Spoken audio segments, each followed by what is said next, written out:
ನಾನು ಗಂಗೆಯ್ಯ. ನಾನು ಹಳ್ಳಿಯವನಾಗಿದ್ದೇನೆ. ನಮ್ಮ ಹಳ್ಳಿಯಲ್ಲಿ ನಮ್ಮ ಮನೆ ಇತ್ತು. ನಮ್ಮ ಪಕ್ಕದ ಮನೆಯಲ್ಲಿ ನನಗೆ ಪರಿಚಯವಿರುವ ಹತ್ತಿರದ ಸಂಬಂಧಿ ವಾಸವಾಗಿದ್ರು. ಅವರಿಗೆ ನಾನು ಚಿಕ್ಕಪ್ಪ ಚಿಕ್ಕಮ್ಮ ಅಂತ ಕರೀತಾ ಇದ್ದೆ.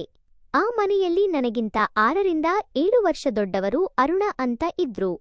ನಾನು ಹೈಸ್ಕೂಲಿಗೆ ಬಂದಾಗೆಯಿಂದ ಆಗಾಗ ಅಲ್ಲಲ್ಲಿ ಓಣಿಯಲ್ಲಿ ಯಾರಾದರೂ ನೀರು ತುಂಬಿಸೋಕೆ ಹೋದಾಗ, ಮನೆ ಮುಂದೆ ಬಟ್ಟೆ ತೊಳೆಯುವಾಗ ಅಥವಾ ಪಾತ್ರೆ ತೊಳೆಯುವಾಗ ಆಗಾಗ ಕದ್ದು ನೋಡ್ತಾ ಇದ್ದೆ. ನನಗೆ ಏನೂ ಗೊತ್ತಿಲ್ಲ, ಅದು ನನ್ನ ಅದೃಷ್ಟವೋ ಇಲ್ಲ ಆಕಸ್ಮಿಕವೋ. ನಾನು ನೋಡ್ತಾ ಇದ್ರು. ಕೆಲವೊಮ್ಮೆ ಅವರು ನನಗೆ ಏನೂ ಹೇಳ್ತಾನೆ ಇರಲಿಲ್ಲ. ಆದರೆ ನನಗೆ ಮಾತ್ರ ಕಲ್ಯಾಣ ಆಗಿರೋರು ಅಂದ್ರೆ ಇಷ್ಟ ಆಗ್ತಾ ಇದ್ರು. ಚಿಕ್ಕವರನ್ನ ನೋಡಿದ್ರೆ ಅವರು ಎಳೆ ನಿಂಬೆಕಾಯಿಯಂತೆ ಕಾಣಿಸ್ತಾ ಇದ್ರು. ಹೀಗೆ ಶುರುವಾಯಿತು ನನ್ನ ಕಥೆ. ನನಗೆ ಆವಾಗ 18 ಆಗಿತ್ತು. ನಾನು ಆ ದಿನಗಳಲ್ಲಿ ಆಗತಾನೆ ಸ್ವಲ್ಪ ಸ್ವಲ್ಪ ಆ ಸಿನಿಮಾ ನೋಡಿ ಆ ಆಟದ ಬಗ್ಗೆ ತಿಳಿದುಕೊಂಡಿದ್ದೆ. ನಮ್ಮ ಮನೆಯಲ್ಲಿ ಕಾರ್ಯಕ್ರಮ ಇದ್ದಿದ್ದರಿಂದ ಜಾಸ್ತಿ ಜನ ಬಂದಿದ್ರು. ಹಾಗೆ ನನ್ನ ಪಕ್ಕದ ಮನೆಯಲ್ಲಿ ಕೆಲವೊಬ್ಬರು ಉಳಿದುಕೊಂಡಿದ್ರು. ಇನ್ನು ನಾನು ಆ ಮನೆಗೆ ಹಳಬ ಆಗಿದ್ದರಿಂದ ನಾನು ಪಕ್ಕದ ಮನೆಗೆ ಊಟ ಎಲ್ಲ ಮುಗಿಸಿ ಹೋಗಿದ್ದೆ. ಇನ್ನು ಅವರ ಮನೆಗೆ ಅರುಣ ಕೂಡ ಬಂದಿದ್ರು. ಇನ್ನು ಅವರು ನೋಡೋಕೆ ಸುಂದರವಿದ್ರು. ಅವರ ಕಣ್ಣುಗಳಲ್ಲಿ ದಯೆ ಮತ್ತು ಪ್ರೀತಿ ಇತ್ತು. ಉದ್ದನೆಯ ಕೇಶರಾಶಿ ತಂಗಾಳಿಗೆ ನರ್ತಿಸುವಂತೆ ಇತ್ತು. ಮಾತುಗಳು ಕೇಳೋಕೆ ಮಧುರವಾಗಿದ್ದು ನಗು ಅರಳಿದ ಹೂವಿನಂತಿತ್ತು. ನಡೆಯುವ ನಡೆ ಬಿದಿರಿನಂತೆ ನೇರವಾಗಿತ್ತು. ನೋಡೋಕೆ ಶಿಲ್ಪದಂತೆ ಕಾಣಿಸ್ತಾ ಇದ್ರು. ಕತ್ತು ಶಂಖದಂತೆ ಸುಂದರವಾಗಿ ನಯವಾಗಿತ್ತು. ಕೈಗಳು ಮತ್ತು ಬೆರಳುಗಳು ಅರಳಿ ನಿಂತ ಹೂವಿನ ದಳಗಳಂತೆ ಇದ್ದವು. ಒಟ್ಟಾರೆಯಾಗಿ ಹೇಳಬೇಕು ಅಂದರೆ ನೋಡೋಕೆ ಬೆಳ್ಳಗೆ ಕೋಮಲವಾಗಿದ್ರು. ನಡೆನುಡಿಗಳಲ್ಲಿ ರೀತಿಯ ನವಿಲಿನ ಸೊಬಗು ಇತ್ತು. ನೋಡುವವರ ಕಣ್ಣಿಗೆ ಹಬ್ಬದಂತೆ ಭಾಸ ಆಗ್ತಾ ಇತ್ತು.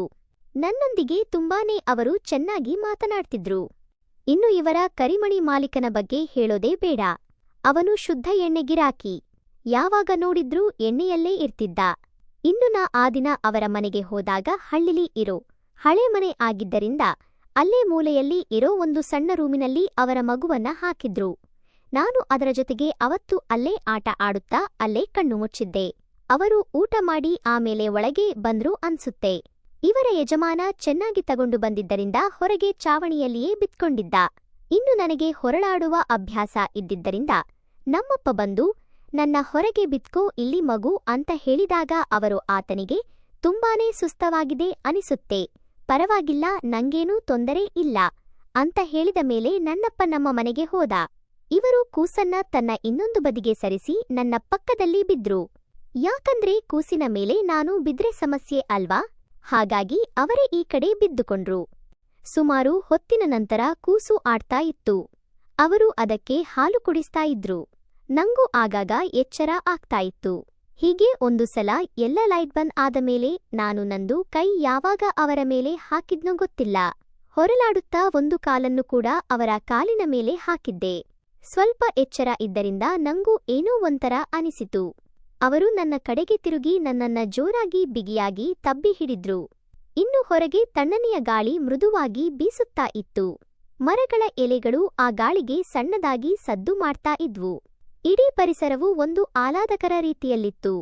ಕಗ್ಗತ್ತಲೆಯಲ್ಲಿ ಮೌನ ಆವರಿಸಿ ಆಕಾಶದಲ್ಲಿ ಮಿಂಚುವ ನಕ್ಷತ್ರ ಮತ್ತೆ ಅರ್ಧಚಂದ್ರ ಇಡೀ ವಾತಾವರಣಕ್ಕೆ ದೃಷ್ಟಿಬೊಟ್ಟಿನಂತೆ ಇದ್ದ. ಹೀಗೆ ಇದ್ದಾಗಲೇ ಅವರು ಕೂಡ ನಿಧಾನವಾಗಿ ತಲೆನ ಹಿಡಿದು ನಿಧಾನವಾಗಿ ತನ್ನ ಕಡೆಗೆ ಜೋರಾಗಿ ಒತ್ಕೊಂಡರು. ಎಲ್ಲೆಡೆ ಒಂದು ಅದ್ಭುತವಾದ ಶಾಂತವಾದ ವಾತಾವರಣ. ಎಲ್ಲ ಸದ್ದು ಗದ್ದಲವೂ ದೂರವಾಗಿದ್ದು ಕೇವಲ ಸೀಮೆ ಹುಳುಗಳ ಶಬ್ದ ಮಾತ್ರ ಕೇಳಿಸ್ತಾ ಇತ್ತು. ನಂಗೂ ಏನೋ ಅನಿಸ್ತಾ ಇದ್ರೂ ಕೂಡ ನಾನು ಸುಮ್ನೆ ಇದ್ದೆ. ನಾನು ಇದೇ ಹೊತ್ತಲ್ಲಿ ಸ್ವಲ್ಪ ಕಾಲಿನ ಮೇಲೆ ಜಾರಿಸಿದೆ. ಇಡೀ ಕತ್ತಲು ಒಂದು ಮೌನವನ್ನು ಧರಿಸಿತ್ತು. ಮನೆಗಳು ಮತ್ತು ಬೀದಿಗಳು ತಮ್ಮ ದೀಪಗಳನ್ನು ನಂದಿಸಿಕೊಂಡು ವಿಶ್ರಾಂತಿ ಪಡೆಯುತ್ತಾ ಇದ್ದವು. ನಾನು ಕಾಲು ಜಾರಿಸಿದ್ದೆ. ಅವರು ಅರಿವೆ ಕೂಡ ಮೇಲೆ ಸರಿಸಿದ್ರು. ಅವರು ಕೂಡ ಸುಮ್ನೆ ಇದ್ರು. ಹಾಗೆ ಮಾಡ್ತಾ ಇರುವಾಗ ಸ್ವಲ್ಪ ಬಟ್ಟೆ ಜಾರಿ ಮೇಲಿನ ಸೌಂದರ್ಯ ಕಾಣಿಸ್ತಾ ಇತ್ತು. ಅಲ್ಲಿ ಕೇವಲ ಮೌನವಿತ್ತು. ಈ ಮೌನದ ಮಧ್ಯೆ ಕೇವಲ ಸೂಕ್ಷ್ಮವಾದ ಶಬ್ದಗಳು ಕೇಳಿಸ್ತಾ ಇರುವಂತೆ ಅನಿಸ್ತಿತ್ತು. ಇನ್ನು ತಣ್ಣಗೆ ಗಾಳಿ ಮತ್ತೆ ಅಲ್ಲಿನ ಘಟನೆಯಿಂದ ನಿಧಾನವಾಗಿ ಶರೀರದಲ್ಲಿ ಬಿಸಿಗೇರುತ್ತಾ ಇತ್ತು. ಅದೇನು ಜ್ವರವಾ? ಅಲ್ಲಲ್ಲ, ಅದು ಜ್ವರ ಅಲ್ಲ. ಆ ಬಿಸಿಯೇ ಬೇರೆಯದು ಅಂತ ನನಗೆ ಅರ್ಥ ಆಗಿತ್ತು. ನಿಧಾನವಾಗಿ ಸ್ವಲ್ಪ ಹೊತ್ತಿನ ನಂತರ ನನ್ನ ತಮ್ಮ ಎದ್ದು ಹೊರಗೆ ಬರುವಂತೆ ಅನಿಸ್ತಾ ಇತ್ತು. ದೂರದಲ್ಲಿ ಕೇಳಿಬರುವ ಹರಿಯುವ ನೀರಿನ ಸಣ್ಣ ಸದ್ದು ಮತ್ತು ಕೀಟಗಳ ಇಂಚರ ಈ ಮಾಂತ್ರಿಕ ಮೌನಕ್ಕೆ ಹಿನ್ನೆಲೆ ಸಂಗೀತ ಒದಗಿಸಿದಂತೆ ನನಗೆ ಭಾಸವಾಗ್ತಾ ಇತ್ತು. ಗಾಳಿಯಲ್ಲಿ ಹೂವುಗಳ ಮತ್ತು ಮಣ್ಣಿನ ಸುವಾಸನೆ ತುಂಬಿದೆ. ಅವರು ಕೂಡ ಸುಮ್ಮನೆ ಇದ್ದರು. ಅವರಿಗೂ ಒಂಥರ ಅನಿಸುತ್ತಾ ಇತ್ತು. ಇದು ಜಗತ್ತು ತನ್ನ ಮಾತು ನಿಲ್ಲಿಸಿ ಜಸಿರನ್ನು ಹಿಡಿದು ನಿಂತಿರುವ ಪವಿತ್ರಳಿಗೆ ಅದಾಗಿತ್ತು. ಕೊನೆಗೆ ಅವರು ಕೈ ನಂಗೆ ತಾಗಿದಾಗ ನಂಗೆ ಗರಬಡಿದಂತೆ ಆಯಿತು. ಇನ್ನು ಅವರು ನಿಧಾನವಾಗಿ ಅರಿವೆ ತಮ್ಮ ಸರಿಸಿದ್ರು. ಇಷ್ಟೆಲ್ಲ ನಡೀತಾ ಇದ್ರೂ ನಾನು ಸುಮ್ಮನೆ ಇದ್ದೆ. ಕೊನೆಗೆ ಅವರು ಮೇಲೆ ಬಂದು ಎಲ್ಲಾ ಕೆಲಸವನ್ನು ಅವರಾಗಿಯೇ ಮಾಡಿದ್ರು. ನನಗೆ ಅವರು ಏನು ಮಾಡ್ತಿದ್ದಾರೆ ಅನ್ನೋದು ಬಿಟ್ಟರೆ ಬಾಯಿಂದ ಒಂದು ಮಾತು ಕೂಡ ಬರಲೇ ಇಲ್ಲ. ನನಗೆ ಭಯ, ಆನಂದ ಎಲ್ಲವೂ ಒಂದೇ ಸಮನೆ ಅನುಭವ ಆಗುತ್ತಿತ್ತು. ಆ ದಿನ ಅದು ಕೇವಲ ಘಟನೆ ಆಗಿರಲಿಲ್ಲ.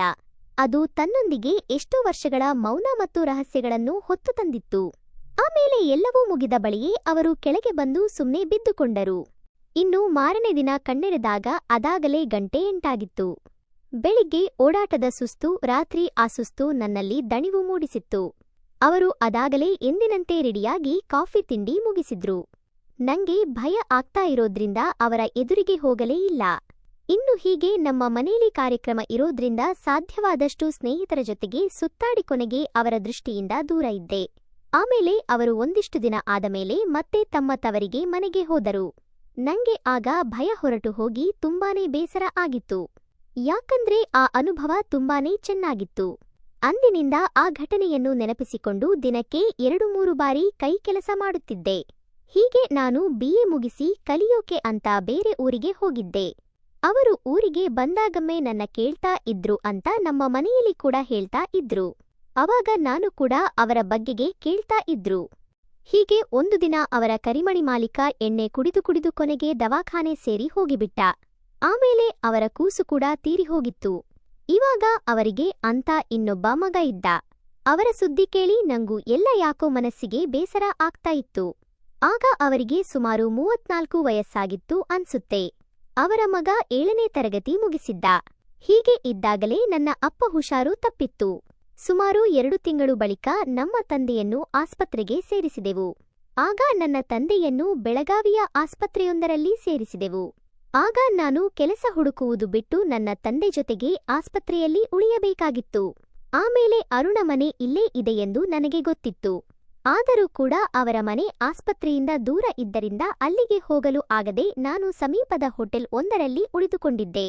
ನನ್ನಪ್ಪನ ಜೊತೆಗೆ ನನ್ನ ಅಣ್ಣ ಇದ್ದ. ಹೀಗಾಗಿ ಏನೂ ಸಮಸ್ಯೆ ಇರಲಿಲ್ಲ. ಮಾರನೇ ದಿನ ನಾನು ಆಸ್ಪತ್ರೆ ಹೋದಾಗ ಅವರು ನನ್ನಪ್ಪನ ನೋಡೋಕೆ ಬಂದಿದ್ರು. ಆಗ ನನ್ನ ಅಣ್ಣ ಅವರಿಗೆ ಎಲ್ಲ ಹೇಳಿದಾಗ ಅವರು ಅಲ್ಲೇಕೆ ಇರ್ತೀಯಾ, ಮನೆಗೆ ಬಾ, ನಾನೇನು ಹೊರಗಿನವರೇ, ಇದು ನಿನ್ನದೇ ಮನೆ ಅಂತ ತಿಳ್ಕೊ ಅಂತ ಹೇಳಿದ್ರು. ನಂಗೆ 4-6 ವರ್ಷದ ಹಿಂದೆ ನಡೆದ ಘಟನೆ ನನ್ನ ಕಣ್ಣ ಮುಂದೆ ಬಂದಂತೆ ಆಗಿತ್ತು. ನನಗೆ ಏನೋ ಒಂಥರ ಭಯ, ಆತಂಕ, ತವಕ ಆಗಿತ್ತು. ಹೀಗೆ ಏನೆಲ್ಲ ಆಗುತ್ತಿತ್ತೋ ನನಗೆ ತಿಳಿಯುತ್ತಿಲ್ಲ. ಅಲ್ಲಿಗೆ ಹೋದಾಗ ಏನೆಲ್ಲ ನಡೆಯಿತು, ಹೇಗೆಲ್ಲ ಇಬ್ಬರು ಸೇರಿಕೊಂಡು ಚೆನ್ನಾಗಿ ಕೆಲಸ ಮಾಡಿದ್ವಿ ಅಂತ ಅನ್ನೋದನ್ನ ಮುಂದಿನ ಭಾಗದಲ್ಲಿ ಹೇಳ್ತೀನಿ. ಫ್ರೆಂಡ್ಸ್, ನನ್ನ ಕಥೆಗೆ ಒಂದು ಲೈಕ್ ಕೊಟ್ಟು ನಮ್ಮ ಚಾನೆಲ್ ಸಬ್ಸ್ಕ್ರೈಬ್ ಮಾಡಿಕೊಳ್ಳಿ.